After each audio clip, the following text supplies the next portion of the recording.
অতি বড় সুন্দরী না পায় বর আর অতি বড় ঘরণী না পায় ঘর। কথাটা কিন্তু অতি বড় সত্য কথা।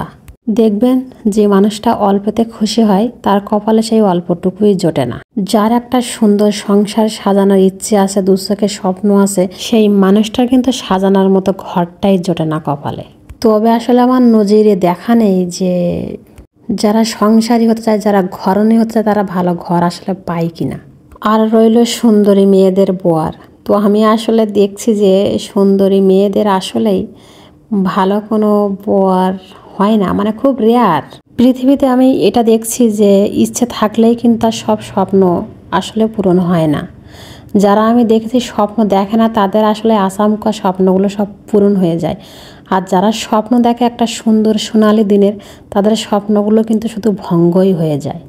তো যাই হোক, আজকে কিন্তু দেখতে পেলেন যে আমি সকাল সকাল উঠেই কিন্তু আমার পাখিগুলোকে একটু খেতে দিলাম, মানে তাদের খিদে পেয়ে গেছিলো আর কি। তো সেই কারণে কিন্তু তাদের বের করে একটু খেতে দিলাম। তারপরে কিন্তু চলে আসলাম উঠোনটা ঝাড়ু দিতে। আর বৃষ্টির দিনে কিন্তু উঠোন ঝাড়ু দেওয়া খুবই কষ্টকর। আমাদের উঠোনটা কিন্তু বেলে দোআঁশ মাটি, তো সেই কারণে কিন্তু বৃষ্টি হলেই পানি সরে যায়, মানে কাদা হয় না আর কি একবারে। তো বৃষ্টিটা হয়ে যাওয়ার পরে আবার এমনিতেই শুকিয়ে ওঠে, আর সেই জন্য কিন্তু ঝাড়ু দিতে মানে খুব একটা বেশি অসুবিধা হয় না। তারপরে ওই যে মাটি ভিজে থাকলে মানে ঝাঁটাটাও সরতে চায় না, এই আর কি। তো উঠানটা কিন্তু ঝাড়ু দেওয়া হয়ে গেছে, আর এই পাতাগুলো কিন্তু আমি তুলে উঠিয়ে ফেলে দেব। তো উঠানটা কিন্তু আমার ঝাড়ু দেওয়া শেষ হয়ে গেছে। এখন কিন্তু আমি চুলাটা নেভে নেব প্রতিদিন, মানে যেভাবে নেভে নেই আর কি রান্নার আগে। তো আজ কিন্তু আমি শুধু চুলাটুকু নেভে নিচ্ছি, কারণ বৃষ্টি হচ্ছে কম বেশি একটু একটু, আর বেশি নেভলে তা জায়গা শুকাতে যাচ্ছে না আর কি। তো সেই কারণে আর আজকে কিন্তু চুলাটা নেভেই একবারে ধরিয়ে দেব, মানে রান্না করার জন্য ভাবছি যে সকাল সকাল রান্নাটা করে নেব। ইরার বাবারও মানে ঘেরে বেশ কিছু কাজ আছে, তো সেই কারণে উনিও চলে যাবে সকাল সকাল। তো সেই কারণে রান্নাটা করে নিচ্ছি। আর আজকে কিন্তু সবজি রান্না করছি, আর এই সবজিটা কিন্তু আমি কুমড়া, পটল আর ওই যে আলু আছে, বরবটি আছে, মানে এইগুলা দিয়েই কিন্তু রান্নাটা করছি, যাতে ইরারও খেতে একটু সুবিধা হয়, মানে সব প্রোটিন একসাথে মানে পায় আর কি। তো সেই কারণে সবজিটা কিন্তু আমি বাচ্চাদের প্রতিদিনের খাবারে রাখি না, আমি মাঝে মাঝে দেই, কারণ বেশি ভিটামিনযুক্ত খাবার খেলে কিন্তু অনেকের আবার অ্যাসিডিটির সমস্যাও হতে পারে। তো সেই কারণে তো যাই হোক, রান্নাটা আমার এখন হয়ে গেছে। আমি ঘরে চলে আসলাম ঘরগুলো মানে বিছানাগুলো ঠিক করতে আর ঝাড়ু দিয়ে নিতে। তো প্রথমে এসেই কিন্তু ঘরের জানালাগুলো খুলে দিলাম। খুলে দিয়ে কিন্তু আমি এই মশারিটা উঠিয়ে নিচ্ছি। আর ইরা দেখতে পাচ্ছেন যে শুয়ে শুয়ে ফোন দেখছে আর কি।